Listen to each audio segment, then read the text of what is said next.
Amém? Amém, irmão John. Glória a Deus. Deus seja louvado na sua vida.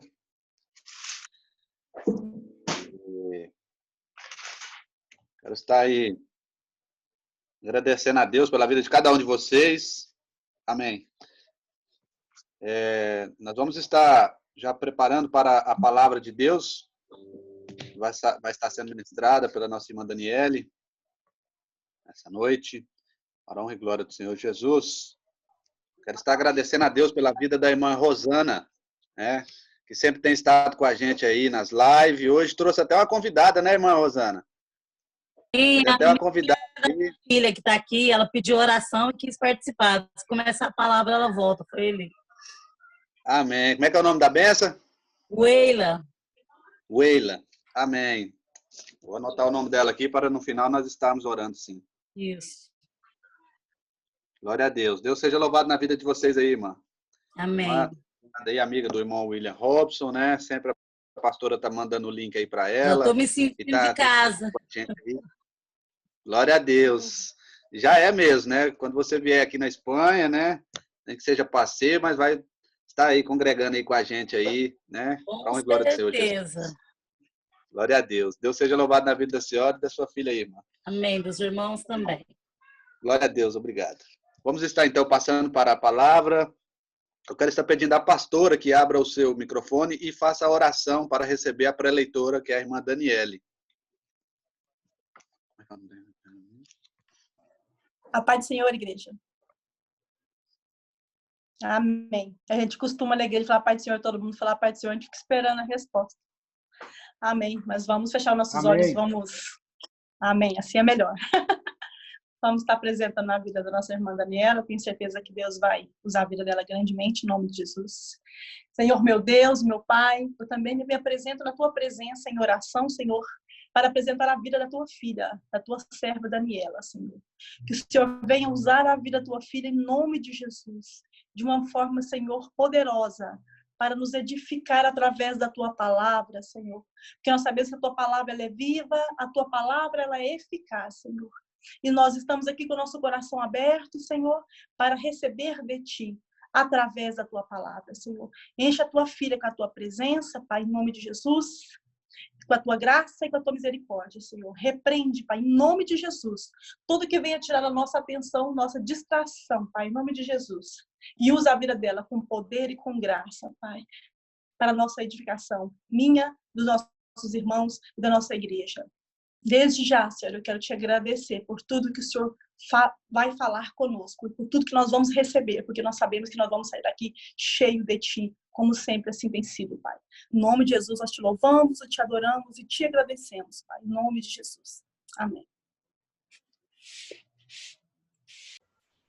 A paz do Senhor, irmãos. Vai ser difícil, hein? Vai ser difícil. Eu queria agradecer primeiro a oportunidade, primeiramente a Deus pela oportunidade e aos pastores, o irmão Cleiton e os irmãos que estão aí. E eu queria dizer que o que eu vou compartilhar com vocês hoje, eu compartilho com tremor e com amor, aquilo que Deus tem falado e que Ele tem gritado.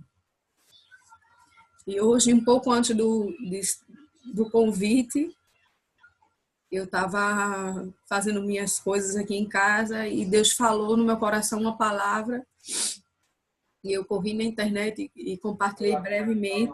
E logo que eu vi uma mensagem lá do irmão perguntando se eu podia hoje trazer uma palavra. Esse nome pré-eleitor é meio pesado.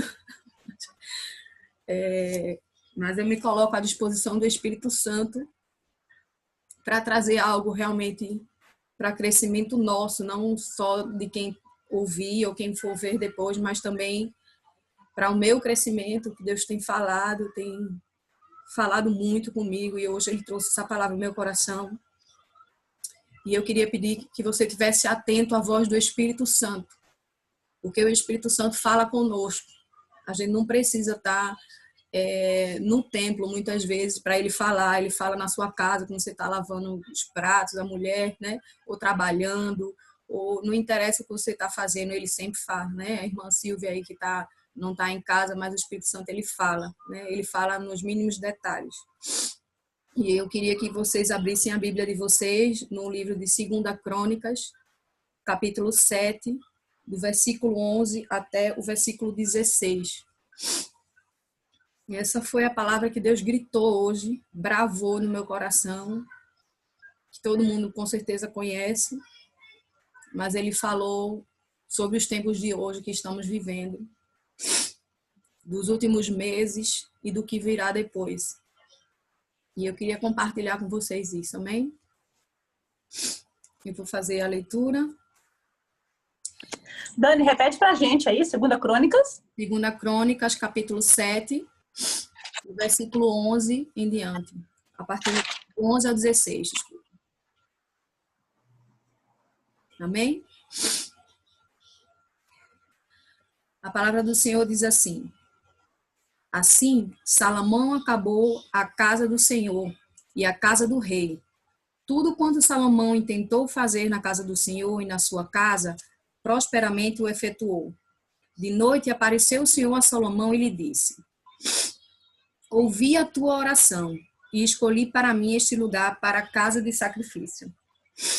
Se eu cerrar os céus de modo que não haja chuva, ou se ordenar aos gafanhotos que consumam a terra, ou se enviar a peste entre o meu povo, se o meu povo, que se chama pelo meu nome, se humilhar e orar e me buscar, e se converter dos seus maus caminhos, então eu ouvirei dos céus, perdoarei os seus pecados e sararei a sua terra. Estarão abertos os meus ouvidos e atentos estão abertos meus olhos e atentos meus ouvidos à oração que se fizer neste lugar, porque escolhi e santifiquei essa casa, para que nela esteja o meu nome perpetuamente.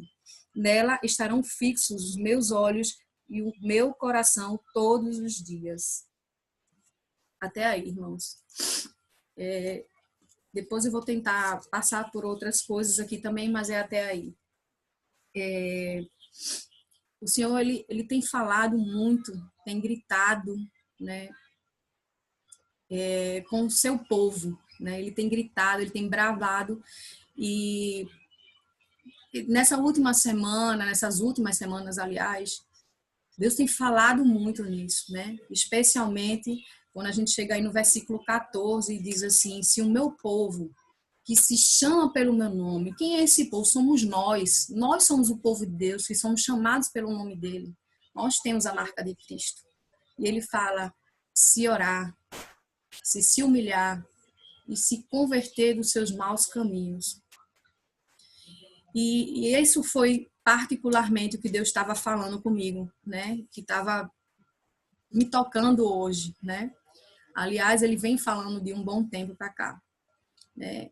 A gente tem vivido uma pandemia, a gente tem vivido dias de horrores, né? A gente viu, eu não sei mais agora os números, mas da última vez que eu vi, 129 mil pessoas morreram, foram levadas, arrancadas das suas famílias, né? São pessoas que perderam tudo, né? São pessoas que perderam a esperança, né? Nós mesmos, como crentes, estamos muitas vezes angustiados diante de tudo que vemos, né? E muitas vezes a gente ainda não acordou para uma realidade, que é Deus falando aqui conosco. Que eu espero que Ele fale também com você, assim como Ele falou comigo. Hoje a palavra é: acorda, povo, acorda, meu povo. Acorda, igreja, acorda, noiva. Já é tempo, já passou o tempo. Para, ora, me busca, mas se converte dos teus maus caminhos. Tudo que eu fiz foi por amor a você, igreja, foi por amor a nós. Tudo que Deus tem feito é por amor à igreja.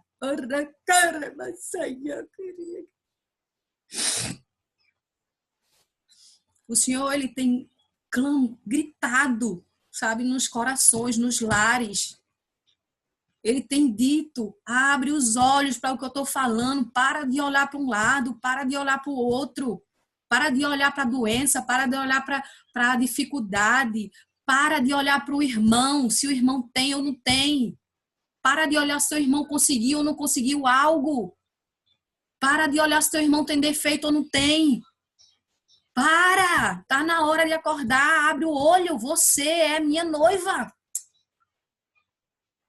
Você tem que agir como noiva, você tem que olhar para você, para dentro de você e buscar dentro de você o que precisa ser convertido. Se converter não é levantar a mão lá na frente na igreja e dizer: aceitei a Cristo e pronto, está tudo resolvido. Não está, não. A igreja estava prostituída, dentro da igreja estava entrando o mundo. A igreja que eu falo não é espaço físico, não, é o nosso coração. Nós somos igreja. Não adianta você entrar no templo para adorar a Deus. Não adianta você dizer eu sou crente e continuar nos mesmos caminhos. Não adianta, a conversão é diária, a gente se converte ali, entrega a vida a Cristo, mas todos os dias temos que converter algo em nós. Todos os dias temos que converter algo. Nós estamos em crescimento. A conversão não é uma coisa parada, não. É andando. Nós vamos andando e vamos crescendo na presença do Senhor. Que história é essa de viver comendo papinha? Você se converteu hoje, amanhã é um outro grau. Como a irmã Eliana cantou aí. A glória da segunda casa. Você está parada na primeira por quê? Se ele te prometeu a segunda. Cresce. Acorda. Desculpa, viu, irmãos, porque eu não sou muito assim, não, mas eu tenho que falar aquilo que o Espírito Santo mandou, porque ele me disse para não calar a boca e eu disse que eu não ia calar. Então, eu tenho que falar. Amém? E isso não é só para quem está assistindo, é para mim também. Ele me confrontou durante toda a quarentena, o tempo todo. Que conversa é essa de continuar nos mesmos caminhos? Conversão é mudar de caminho. Nós temos que nos avaliar todos os dias. Nós temos que olhar para nós, não é para o outro. É para nós, porque a gente não pode mudar o outro, não. A gente pode mudar a si. Ninguém pode mudar ninguém, não. Mas nós podemos mudar nossas atitudes. E aquilo que a gente não pode, se a gente reconhece e coloca nos pés de Deus, ele muda. Mas a gente precisa reconhecer, em vez de estar justificando os nossos erros por causa das outras pessoas. Porque alguém pisou no seu calo, você vai lá soltar uma palavrota? Não interessa se alguém pisou no teu calo. Você é crente ou não é? Você está nos pés do Senhor ou não está? Se tiraram tudo de você, você vai sair amaldiçoando todo mundo? Ou você vai demonstrar Cristo através da sua vida? Ou você vai mostrar que a graça de Deus é que te sustenta, que Deus está sobre a tua vida, que você crê que Deus ele é soberano sobre a sua vida. Se alguém tirou, como Jó diz, se tirou tudo é porque Deus permitiu. Se o próprio Jesus diz que quando ele foi para a cruz, quando ele foi para o Calvário, ele disse que a tua autoridade lá, você está me mandando para a cruz, não é porque você quer, não, é porque Deus está permitindo. Mas ali ele estava demonstrando como a gente tem que ser. Nós não podemos só crer de palavra, a gente tem que viver aquilo que a gente crê. E Deus ele está dizendo isso. Acorda, é hora de viver. Para de falar, para de aparência. Olha para dentro, tira tudo que é lixo. Que negócio é esse de ser crente e ter lixão dentro do coração? Lixão na boca. De abrir a boca e tá falando maldição. Que coisa é essa? Como assim?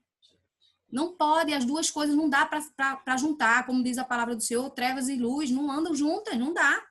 Se você é luz, você vai iluminar a treva. Então, se tem algo ruim que está saindo da sua boca, seja lá o que for, seja ou um xingamento, ou seja falando mal do irmão, ou seja um julgamento, né? Um dia desse eu estava falando sobre os olhos, a gente tem que submeter os nossos olhos, os nossos ouvidos, os nossos pensamentos, os nossos sentimentos ao Senhor. Jesus, quando estava lá na cruz, quando ele foi para a cruz, foi o que ele disse. Qual era o sentimento? Qual era o que ele queria ali? Ele disse, afasta de mim esse cálice. Por quê? Né? Quando ele estava indo para a cruz. Porque era uma sensação, e a gente tem isso. Mas o que ele disse logo depois? Mas que seja feita a tua vontade, não a minha. Então, temos que submeter as nossas sensações, nosso sentimento, nosso olhar e os nossos pensamentos. Começou a olhar, tá vendo, teu olho tá mal, vai para os pés do Senhor. Senhor, meus olhos estão mal. Não interessa se o que você viu estava errado. Mas se o olho viu mal, ele vai gerar pensamentos. Se você está ficando no pensamento, bloqueia isso, vai para a oração. Eu não quero pensar mal de ninguém. Eu não quero pensar mal dessa situação. Eu quero ser como Cristo, porque eu sou filha dele, eu sou filho dele. Ele é meu exemplo. E o que ele diria diante disso? Porque alguém errou, eu vou lá e pisar no calo, eu vou lá e jogar pedra, eu vou lá afundar, jogar num poço? Não. Pelo contrário, ele estende a mão e levanta. Ele vai lá e diz, teus pecados estão perdoados, levanta e não peca mais. A minha graça está sobre ti. E quem somos nós para fazer diferente disso? Será que a gente também não erra? Será que porque uma pessoa cometeu um erro, por uma situação que você viu, ela não presta mais para nada, vai jogar no lixo? Será que Deus agiria assim? É esse o testemunho que nós, como igreja, estamos dando? Porque, às vezes, você pode abrir a boca e pregar a palavra, mas as suas atitudes são maiores testemunhos do que a sua palavra, porque assim eram os fariseus. Eles falavam, conheciam muito bem a palavra. Falavam de tudo, maravilhoso, mas cadê o amor de Deus? Cadê a graça de Deus? Cadê a atitude? Cadê a vida? Não tinha vida, era para o outro, mas para ele não. Então, analise-se a si mesmo, como diz a palavra. Isaías 55, versículo 8, ele diz assim, que muita gente fala sobre isso, mas só olhando o lado bom, sem olhar outra coisa. Diz assim, porque os meus pensamentos não são os vossos pensamentos, nem os vossos caminhos, os meus caminhos, diz o Senhor. Todo mundo fala, porque ele fala logo depois, não, porque meus caminhos são mais altos que os teus e tal. Mas antes, ninguém analisa o versículo 7, que ele diz assim, deixai o perverso o seu caminho. Ele está dizendo que o que ele tem, o caminho que ele tem, não é da perversidade. O caminho dele não é do falatório. O caminho dele não é de condenação. Ele criou um plano para resgatar aquele que peca. E não para condenar. Ele criou o plano da salvação. Então, quem somos nós para estar nesse caminho diferente do dele? Busca a Deus o caminho que Deus quer. Sai dessa. Efésios 4, depois se vocês puderem ler Efésios 4 inteiro, ele fala no versículo 17, que o Senhor, ele testifica, isto, portanto, digo, e no Senhor testifico, que não mais andeis como também andam os gentios, na vaidade dos seus próprios pensamentos, obscurecidos de entendimento, alheios à vida de Deus, por causa da ignorância em que vivem no mundo, na ignorância do mundo, pela dureza do vosso coração, os quais, tendo-vos tornados insensíveis, se entregam à dissolução para com avidez cometerem toda sorte de impureza. Mas não foi assim que aprendeste de Cristo. Será que o que estamos fazendo, por mais que seja pequeno, foi Cristo que nos ensinou? Aqui não tem ninguém comendo papinha. Não tem mais bebê.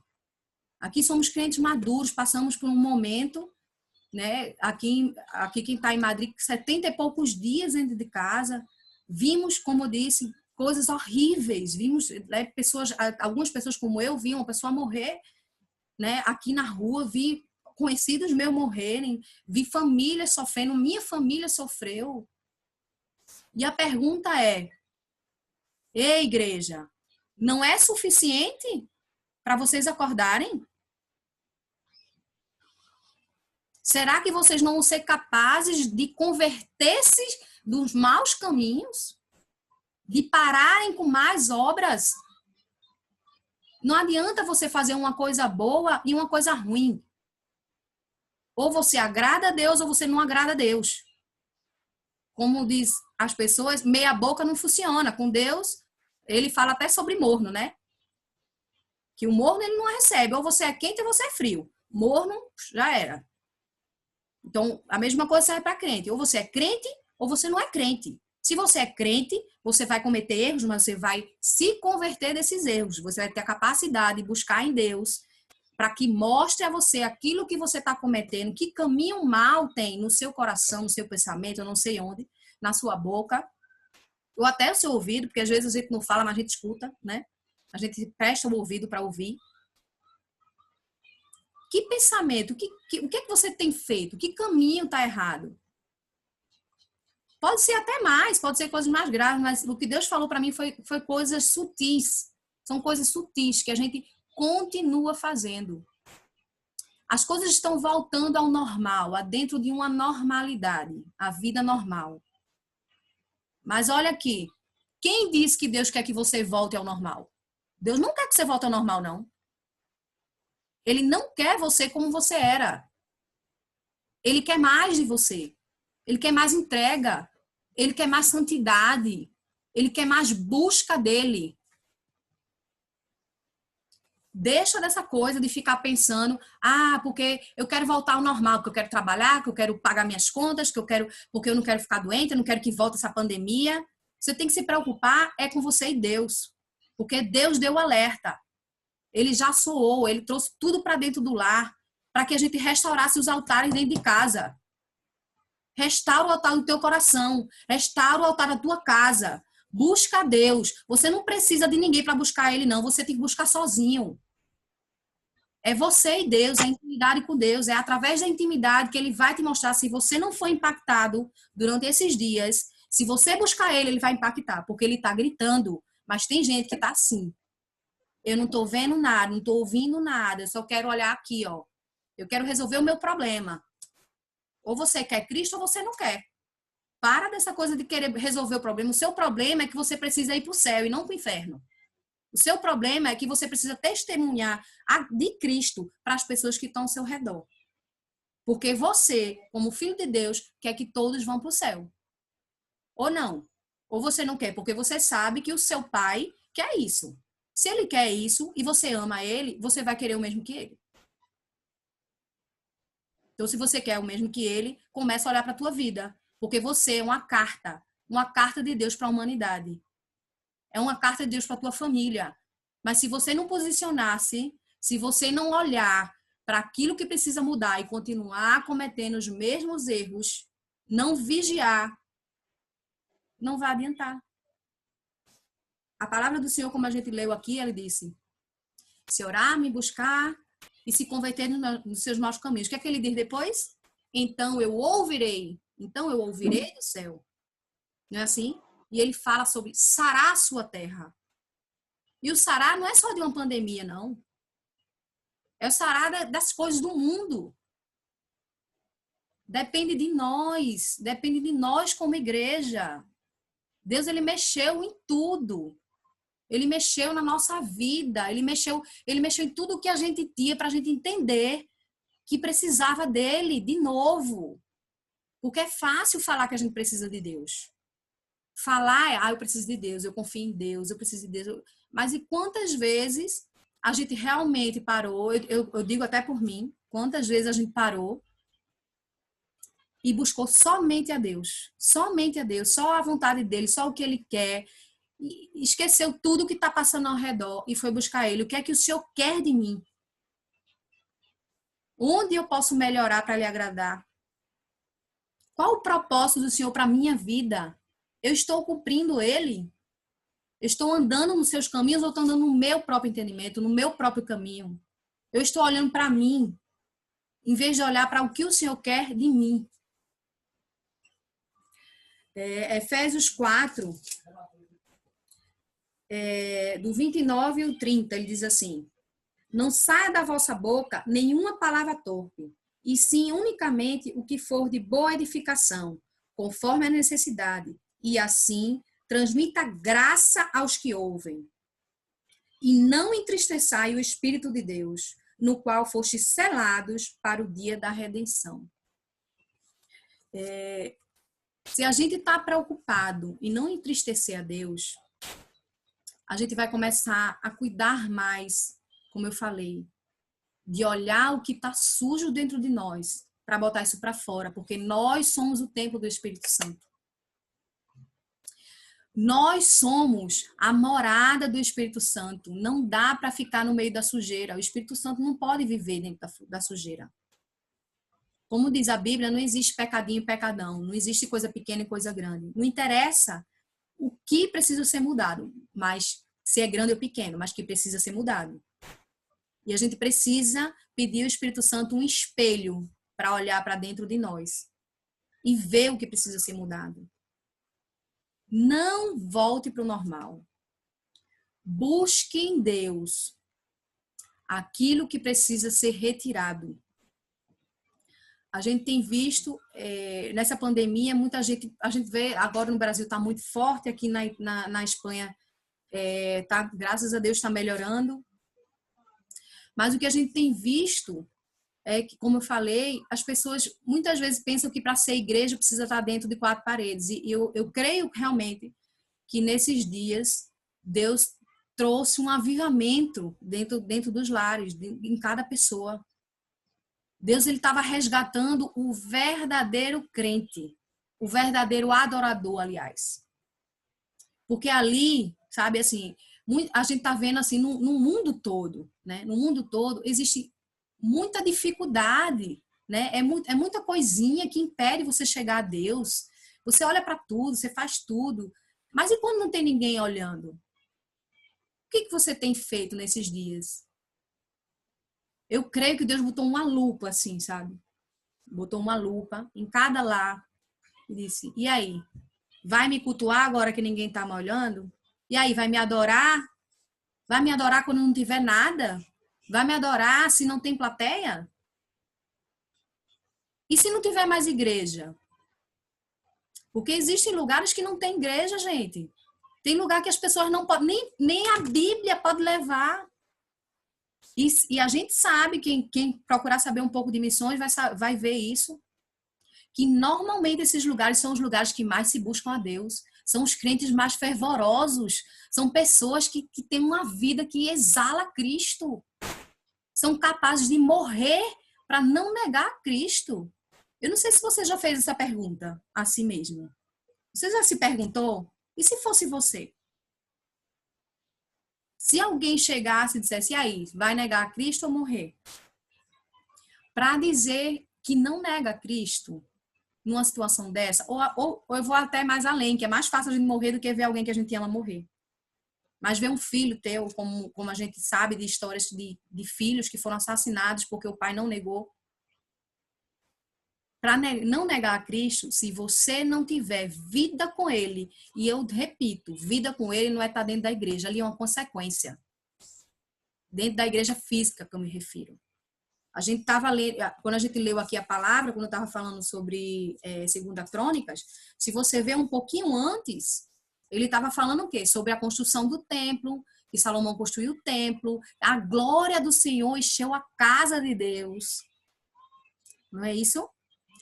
Que ninguém podia ficar em pé, e houve 7 dias de comemoração, depois mais 7 dias de comemoração, e depois ele mandou cada um para sua casa, e aí Deus falou com ele de madrugada, com Salomão, e aí ele fala isso, ele fala sobre arrependimento, ele fala de buscar. Será que Deus precisava falar isso se o povo estava tudo dentro do templo adorando a Deus e a própria glória de Deus encheu a casa? Deus estava alertando o seu povo. Precisamos ser igreja além das paredes do templo. Na nossa casa, na nossa vida. Não adianta dizer, porque meu marido prega, porque minha esposa louva, porque meu filho isso ou aquilo. Não interessa, é você e Deus. Você pode cultuar na igreja, você pode cultuar até em casa com a família, mas se você não buscar verdadeiramente a Deus, Ele não pode ter intimidade com você nem transformar a tua vida, porque você não quer ouvir o que ele tem a falar. Porque dói, muitas vezes machuca. Porque ele vai fazer exatamente aquilo que a gente estava dizendo. Ele vai colocar um espelho na tua frente. E ele vai te mostrar realmente quem você é. Normalmente Deus mostra coisas muito boas, maiores, como a gente fala, do que pensamos ou imaginamos, como diz a Bíblia. Mas antes dele mostrar isso, para você não se engrandecer, para você não achar que é ele, que somos nós, desculpa, que é de você, ele vai mostrar outras coisas que você precisa mudar. A questão é que muitas vezes a gente quer, no peito e na raça, fazer as coisas. A gente quer ir e não quer olhar. A gente só quer olhar o lado bom, não quer olhar as coisas que a gente precisa mudar. A gente só olha as nossas qualidades. Mas Deus, Ele olha a sua qualidade e Ele transforma os seus defeitos. Ele faz com que os seus defeitos sejam para a glória dEle. Mas para ser para a glória dEle, você precisa submetê-la a Deus. Se você não acordar, se você continuar no mesmo caminho, se você continuar repetindo, querer voltar ao normal, querer voltar ao que era, você não pode ser nem o que era até na igreja. Você não pode mais ser o que você era na igreja. Não é isso que Deus quer de você. Não é o que Ele quer de mim. Não é o que Ele quer de nós. Deus, ele bradou no mundo inteiro de uma forma que era para você, justamente como eu falei, dentro da tua casa, no teu íntimo, buscar mais a Deus. Porque Quando a gente está no templo, igreja, a gente está olhando muito, fulano fala bem, fulano fala mal, fulano não sei o quê, fulano canta bem, fulano canta mal, fulano faz assim, eu quero ser assim, eu quero ser assado. Minha mãe tá aqui falando, só um momento. Mas o que Deus tem para você, Ele tem para você. Filha, mamãe, já. O que Ele tem para você, Ele tem para você. A única pessoa que pode impedir o que Ele tem para você é você mesmo, se você não permitir o Espírito Santo mexer as peças que estão dentro de você. Ele tirar o lixo, Ele limpar o seu coração, o seu pensamento. Você não é igual a ninguém. Ele não fez ninguém igual a ninguém. Só um minuto, irmão, que eu vou pedir para ela sair daqui.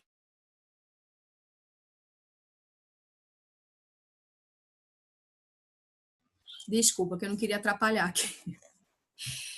Então, se você... Eu não sei, eu tô perdida no tempo, viu, irmão? Se puder me dar uma luz aí, que eu não prestei atenção, não sei quanto tempo já vai aí.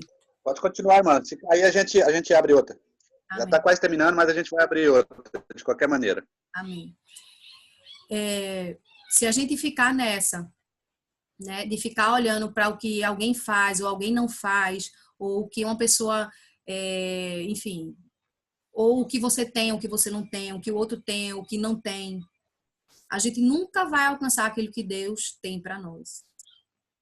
Se você quer ser e alcançar todas as promessas de Deus na sua vida, o que você tem que fazer é fazer uma revisão. Está na hora de fazer uma revisão. Está na hora de um outro patamar. Está na hora de estudar-se na presença do Espírito Santo.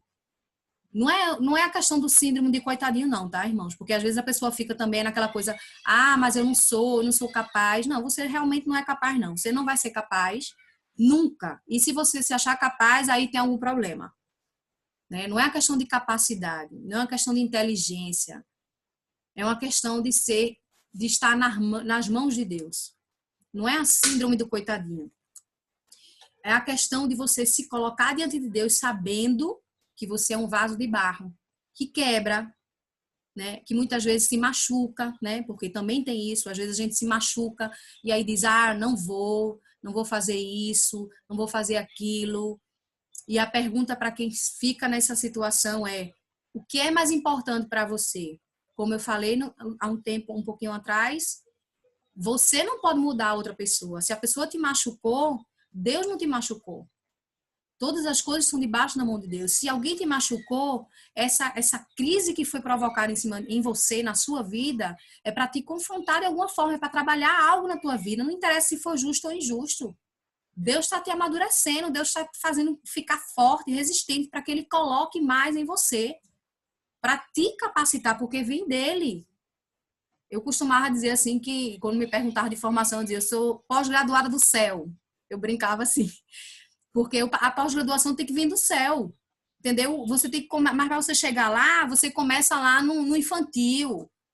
Você começa no pouquinho, mas você só vai para outra classe, né? Eu não sei, esqueci como fala aqui. Você só vai para outro nível se você passar na prova. Para passar na prova, lá na prova vai ter dificuldades. Você vai ter que pensar, você vai ter que analisar, você vai ter que buscar resposta, você vai precisar estudar a palavra de Deus, a vontade de Deus, medir tudo sobre aquilo ali, para saber como agir. Não é ninguém que vai te dizer como agir, não. É só o Espírito Santo e a palavra de Deus. Se você não está lendo, se você não está buscando, se você não está orando, como que você está dizendo que está buscando a Deus? Porque está indo para a igreja? Não vai adiantar, porque você está escutando lá, mas você não está buscando intimidade. Vai ser lá, vai ser bom e